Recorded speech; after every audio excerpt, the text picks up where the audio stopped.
You know me. Wait, you probably don't actually. The PSP is a console that has a special place in my heart. I spent weeks playing some of the greatest racing games on the system like Gran Turismo, Juice 2, Test Drive Unlimited, Burnout Dominator, and the one we're gonna talk about in this video, Split Second.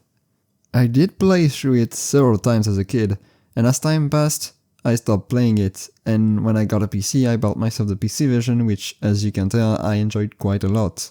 So I decided to take a look at the PSP version using the PPSSPP emulator. Let's see if this was a good PSP port. Right as you start, you'll see that the progression system is very similar to the main version. There are still 12 episodes with 6 events per episode, 4 regular events, 1 bonus event and 1 elite race. You have the same starter cars as the main version. In fact, all the 27 cars from the main version made their way on PSP. However, a lot of them come in a different livery. And also you can't change the color of any car, unfortunately. Although it's not always a bad thing, cause at least I can get a yellow brawler. And the FX350 looks dope in yellow as well. In terms of graphics, it's pretty much what you'd expect from a PSP game. However, each track seems to have a big color filter over it, which kinda reminded me of Ridge Racer Unbounded. Like on the airport terminal, the sky is literally red. But how does it feel to drive in this game? The physics, well, they are alright. They're very simple, as in most PSP games, but they're definitely not annoying. It's easy to get used to the handling model, and I'd say it's more beginner friendly than the main version of the game.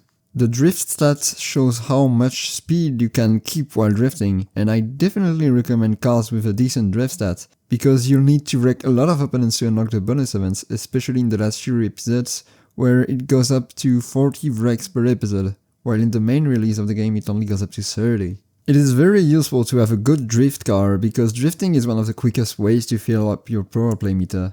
Although I do need to add that I'm not very confident towards the top speed and acceleration stats, because I literally completed the final race with the Brawler, which is supposedly one of the slowest cars in the entire game. And I did it on my first attempt as well, unlike on PC where it took me about an hour to do the same thing. In terms of game modes, we have the same selection as in the regular game with the obvious races and eliminations to start with. The Detonator game mode, which is a 1 lap time trial with most of the power plays being triggered on you. Airtrack is returning as well, however I found it a bit more annoying than in the home console and PC version because the handling model doesn't feel very adapted for it. This is compensated by it being a little bit more forgiving, as since the handling model is generally easier and more forgiving, you'll crash less. It's just harder to get perfect waves. A Revenge also returns, and while it's easier for a new player than in the main release, due to the handling physics I find it a little bit less fun. Survival is also there, and for some reason every survival event has the same points requirement. It was a good idea to increase the point requirements as you progress into the game, just like in the main release of the game, but they unfortunately didn't do that here.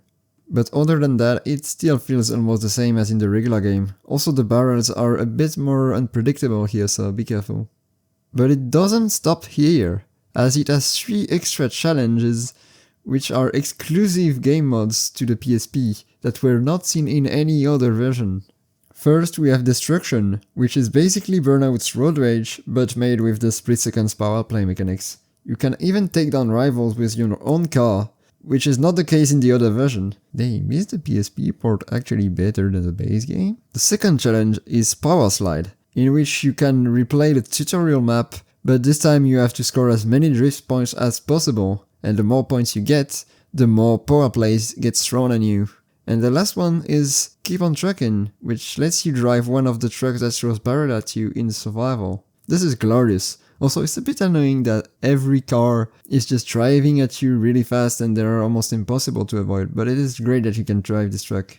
There is also a race version of each survivor track that can be driven in quick play, with some minimal power plays added to them. The PSP port actually has more content than the actual game, holy shit. It also has the award system that the base game has, except that some of these awards can unlock some extra cars, because if you complete the entire season you won't have access to all the cars unlocked. The Elite Goliath, for example, is awarded for wrecking 1000 rivals, which sounded like a lot at first because I had done everything else in the game and I only had 600, but I just spammed the Bed of Destruction challenge and it actually went pretty quickly. Finally, the soundtrack. Well, it's the same as in the base game, it's pretty good. It fits very well with the game, it's quite epic. I don't have anything negative to say about it. Take a listen.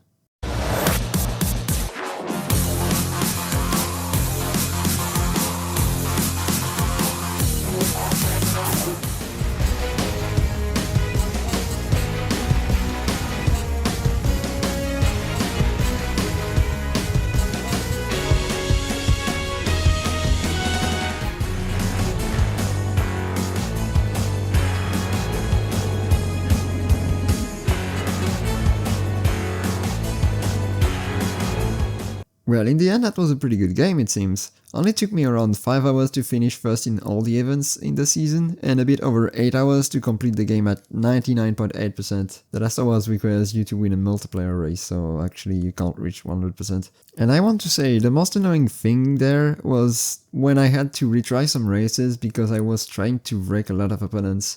And by doing that I was falling behind and losing races. It was a bit annoying that the requirements to unlock the last few bonus events were that high, but overall this was a pretty fun experience still. And a very good PSP port for this game. Not only does it translate very well the spirit of the base game, it also brings some brand new content that feels very refreshing. If you're looking for some nice and fun PSP racing game, then I definitely recommend you to try it, as it is in my opinion one of the best games on the system. I'll give it a 9 out of 10. And that's it for this review. I hope it was helpful to you. If you like it, don't hesitate to subscribe and to check out my Twitch channel where I often stream racing games related content. And I see you next time, I guess.